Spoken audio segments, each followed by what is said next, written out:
No, look, I think you're right. I think he is scared for his political life. And the Democrats today are a party of radical interest groups. Now, I will say one of the most important things President Trump has done recently is he has pledged that he's going to go after Antifa. And what I've been urging is follow the money, cut off the money.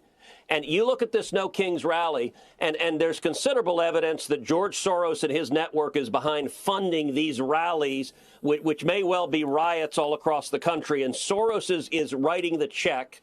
And so I've introduced legislation called the Stop Funders Act that would add rioting to the list of predicate offenses for RICO. Why is that? Because it would let the Department of Justice use RICO, racketeering, to prosecute the money that is funding the anti-Semitic protests on campuses, the pro-open border protest in L.A. and other cities, and these No King protests. Anyone that is supporting rioting and violence, it lets you go after the money. And I'll tell you, there are more than 200 left-wing groups behind these No Kings rallies this weekend. They deliberately are blind to what each of the others are doing. That's part of how they avoid accountability. RICO is designed for precisely that sort of criminal enterprise.